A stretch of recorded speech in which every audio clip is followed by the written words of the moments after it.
Existe uma ideia que me incomoda um pouco dentro do movimento político brasileiro, que é de acreditar que os valores e ideias liberais, eles são pertencentes ao campo da direita. Que o movimento liberal, ou as ideias liberais, elas são apenas um subconjunto de ideias e movimentos muito mais amplos da direita e até do conservadorismo.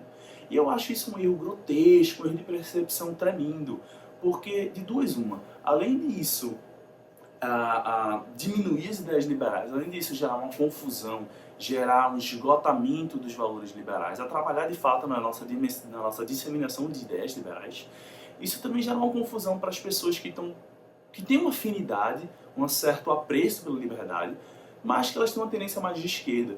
E aí elas não conseguem se identificar com as ideias liberais porque elas acreditam que, como o liberalismo é um subconjunto da direita ou do conservadorismo, então elas têm que comprar várias outras ideias que não fazem parte do liberalismo, mas que, bom, como o liberalismo é um subconjunto da direita, eu vou ter que absorver essas ideias também para ser liberal, logo eu não vou querer ser liberal.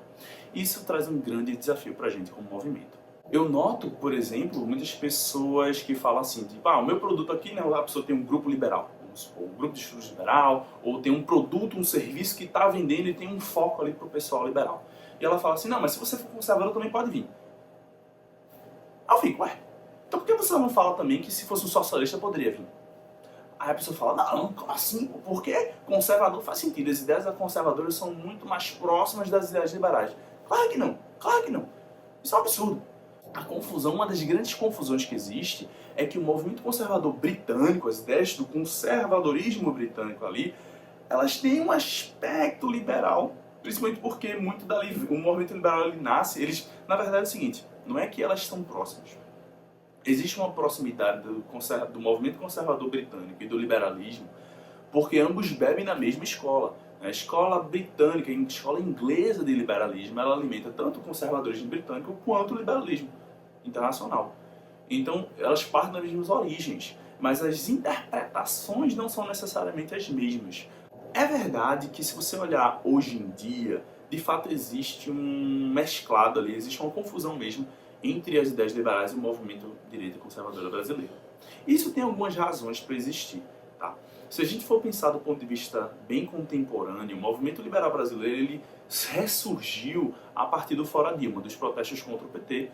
Né? E o que a gente tem no Brasil é um movimento muito forte de antipetismo, desde 2014 para frente, ali, 2011 para frente.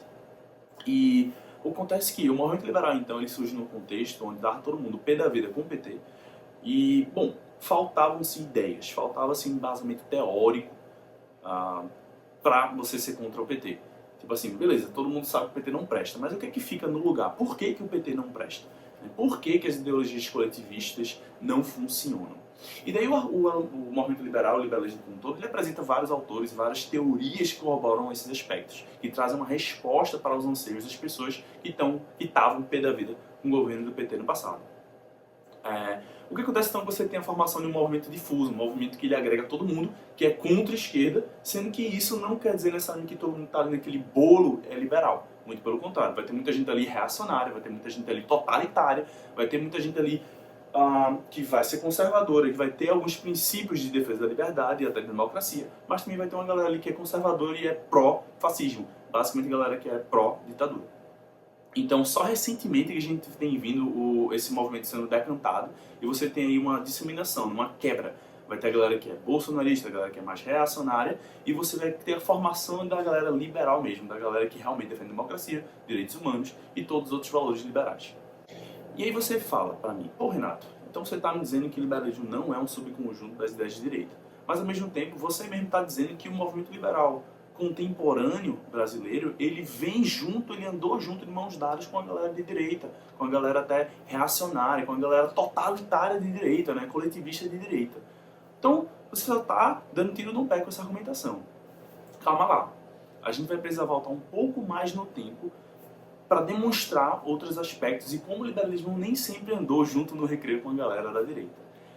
Se a gente voltar para os anos 1800, mais ou menos quando estava tendo ali toda a luta abolicionista no Brasil, não é muito de conhecimento popular, mas os principais líderes da Revolução Abolicionista Brasileira foram líderes que se autodenominavam liberais. o movimento liberal brasileiro, uma das maiores conquistas do liberalismo brasileiro, dos grandes líderes históricos que a gente tem, foi justamente a luta contra a escravidão. Então, naquela época, eu gosto de pegar Joaquim Nabuco como grande exemplo. Ele era tido como comunista, certo? Ele era tido pelas pessoas conservadoras como um comunista. Ah, comunista safado, deixa só, né? Como a história se repete. E porque ele pregava a liberdade, ele dizia, aí, mano, então, já pararam para pensar que a escravidão é a destruição absoluta da liberdade individual, onde o indivíduo não pode nem escolher para onde ele vai, onde ele pode dormir, o que ele vai falar. E é muito engraçado porque naquela época você tinha um movimento conservador, um movimento mais à direita, que usava pseudo-argumentos de liberdade para defender a escravidão. Eles diziam que, olha, mas veja só, né, se a gente acabar com a escravidão hoje vai ter um problema na economia, né? Onde estão os direitos de propriedade dos fazendeiros e dos donos de escravo? Poxa, se a gente acabar com tudo isso agora, vai ter uma inflação gigante, vamos ter uma queda na economia, a qualidade de vida de todo mundo vai piorar. Perceba que não são argumentos muito diferentes dos utilizados hoje em dia pelas pessoas de direita que, na falta de um embasamento teórico para defender seus ideais, elas usam do liberalismo, né, elas fazem um cherry pick, elas selecionam alguns argumentos específicos do liberalismo para usar como desculpa para defender suas ideias que nem são de longe liberais, né, são totalmente ou totalitárias ou, no mínimo, anti-humanistas. Então, eu gosto sempre de trazer esse lado histórico para mostrar que o liberalismo, no meu ponto de vista, ele não pertence a uma categoria, a um eixo político determinado, de direita ou esquerda. O liberalismo ele funciona muito mais como um fiel da balança. Então, aonde ele vê uma hegemonia de um lado que está gerando problemas para liberdades individuais, para os direitos humanos, né? O liberalismo ele entra aí para dizer, não vou tolerar isso não, vou ser contra isso porque eu vou sempre defender a humanidade, vou sempre defender as liberdades dos indivíduos acima de tudo. Então, antigamente, se você pensar do ponto de vista de 1800, 1900, né, quais eram as ideias hegemônicas que a gente tinha no globo, na Terra, no Brasil? Eram as ideias conservadoras, que era o mundo era conservador, né? A igreja era um dos principais agentes ou instituições que moldavam a cultura das sociedades. Então era natural que o liberalismo ele se encostasse um pouco mais, ele andasse um pouco mais no recreio com a galera da esquerda. Né? Não que o liberalismo fosse de esquerda, mas é que no mundo conservador, no mundo totalitário, de direita, né, majoritariamente, porque também dizer que era direita e esquerda naquela época, né, é meio forçar a barra. Mas nesse mundo, as ideias liberais elas tendiam um pouco mais para as ideias progressistas, para as ideias de libertação pessoal.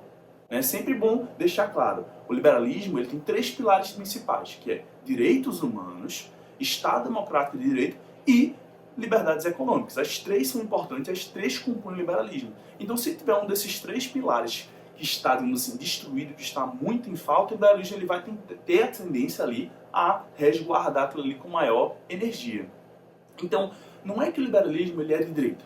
Por um breve momento histórico, na realidade da América Latina, o liberalismo ele se posicionou um pouco mais próximo das pessoas de direita, dos movimentos de direita ali, porque era o que a gente mais estava em escassez, que era a liberdade econômica. A gente teve grandes avanços das liberdades individuais. Né? No período de ditadura brasileira, de 84, os liberais estavam contra a ditadura.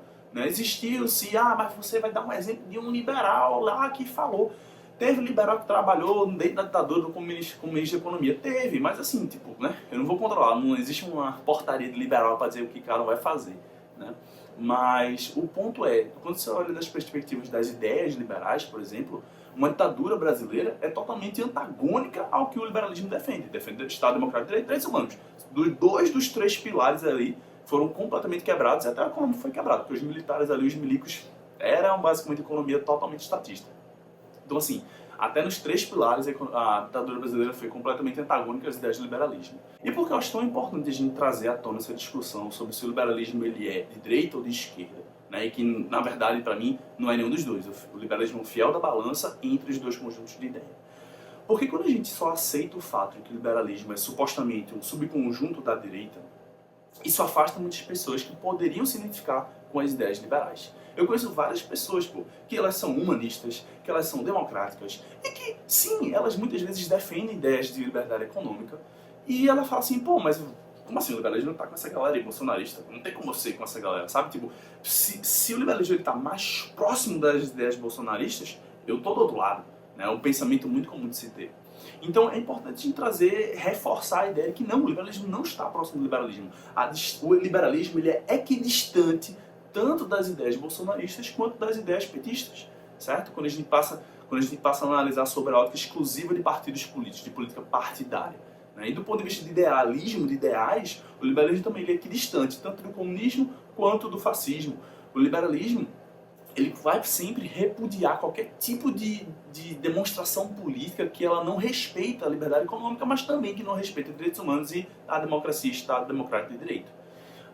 Então esse é um tema muito importante que eu acho que falta a gente ser um pouco mais contundente dentro do movimento liberal, de deixar claro que o liberalismo não é de direita nem de esquerda. A gente sabe que o liberalismo não é de esquerda, mas também deixar muito claro que o liberalismo também não é de direita.